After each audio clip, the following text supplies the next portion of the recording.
Welcome to Maha spicy kitchen. இன்றைக்கி நம்ம chicken masala தான் பார்க்க போகிறோம். Homemade chicken masala. இது நமக்கு ரொம்ப அரோமா கொடுக்கும். சிக்கனுக்கு ரொம்ப எம்மி டிஷ்ஷாக நம்ம வந்து க்ரியேட் பண்ணலாம். உங்களுடைய நார்மல் டிஷ்ஷும் வந்து ரொம்ப எம்மியாக சேஞ்ச் ஆகிடும். அதுக்கான மசாலா ரெடி பண்ணிக்கலாம் வாங்க. நான் சோம்பு எடுத்திருக்கேன், 1 டேபிள் ஸ்பூன் சோம்பு போட்டிருக்கேன். அடுத்து ஸ்டார் அனஸ் ஒரு 8 எடுத்திருக்கேன். இது எல்லாமே வந்து ஆர்கானிக் ஹோம்மேட் மசாலா. அப்புறம் பட்டை வந்து 3 டேபிள் ஸ்பூன் எடுத்திருக்கேன். சின்னமென்.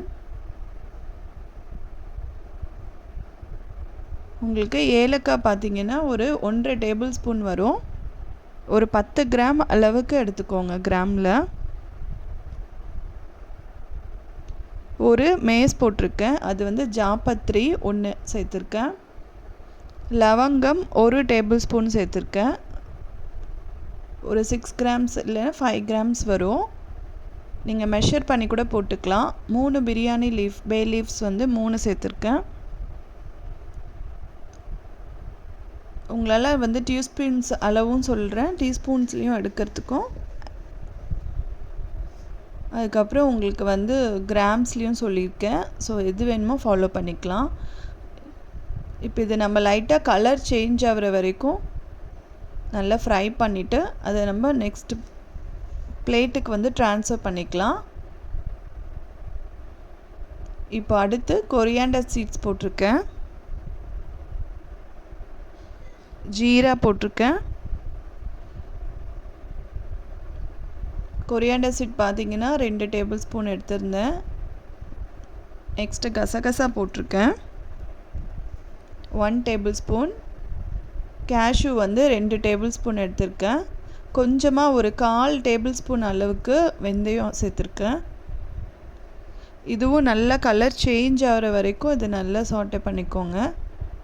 நான் ஆல்ரெடி வந்து காய வச்ச கருவேப்பிலை எடுத்திருக்கேன். நீங்கள் சன்லைட்டில் காய வச்சாலும் ஓகே, இல்லைன்னா நீங்கள் ட்ரை ரோஸ்ட் கூட பண்ணி எடுத்துக்கலாம்.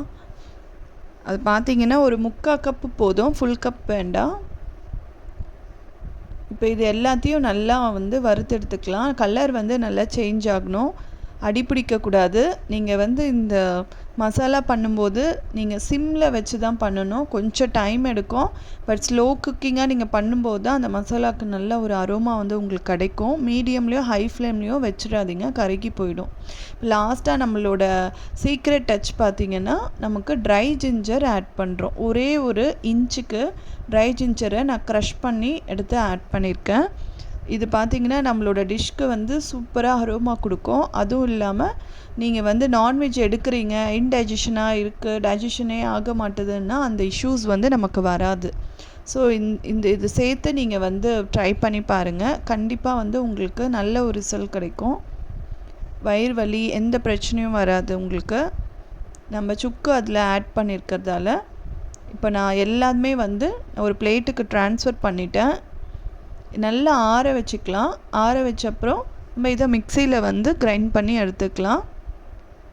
நல்லா ஆறணும், சூடாக போட்டுறாதீங்க. ஸோ இது எல்லாத்தையும் கொஞ்சம் கொஞ்சமாக நம்ம மிக்ஸி ஜாருக்கு ட்ரான்ஸ்ஃபர் பண்ணிக்கலாம்.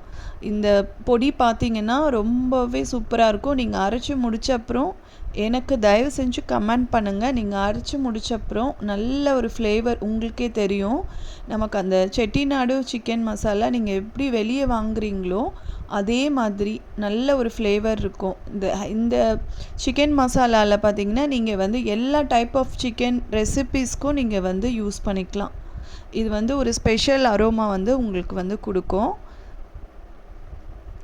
நான் கொடுத்த இன்க்ரீடியன்ட்ஸ்க்கு நீங்கள் கொடுத்த மெஷர்மெண்ட்டோடு ஃபாலோ பண்ணிக்கோங்க. இப்போ நான் கிரைண்ட் பண்ணி எடுத்துக்கிட்டேன். நம்மளோட சூப்பர் அண்ட் எம்மி சிக்கன் மசாலா பொடி வந்து ரெடி ஆயிடுச்சு.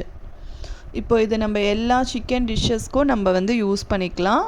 நீங்கள் எந்த சிக்கன் டிஷ் பண்ணாலுமே இதை வந்து நீங்கள் ஒரு 1/2 table spoon R 1 table spoon சேர்த்துக்கோங்க. அந்த சிக்கன் ரெசிபி ரொம்பவே சூப்பராக இருக்கும். பட் இதில் நம்ம வந்து வரமிளகா எதுவுமே ஆட் பண்ணல. அதே மாதிரி நம்ம சுக்கு ஆட் பண்ணியிருக்கிறதால நம்ம ஸ்டோர் பண்ணும்போது நமக்கு அந்த வண்டு இஷ்யூஸும் வராது. ஸோ இப்போ இது வந்து நீங்கள் ரெஃப்ரிஜிரேட்டரில் வச்சு ஸ்டோர் பண்ணுறீங்க அப்படின்னா ஒரு 4 to 5 மந்த்ஸ்க்கு வரும். நீங்கள் வெளியவே வச்சு பண்ணுறதா 3 மந்த்ஸ் கூட யூஸ் பண்ணிக்கலாம், ஒன்றுமே ஆகாது. பட் ஏர் டைட் கண்டெய்னரில் நீங்கள் வச்சுக்கணும். பிளாஸ்டிக் பாக்ஸில் அவாய்ட் பண்ணிவிடுங்க. முடிஞ்ச அளவுக்கு வந்து ஒரு கிளாஸ் கண்டெய்னர் வச்சுருப்பீங்க, இல்லைன்னா ஒரு செராமிக் கண்டெய்னர் வச்சுருப்பீங்க, நீங்கள் அதில் வந்து இதை வந்து வச்சு ஸ்டோர் பண்ணிக்கலாம்.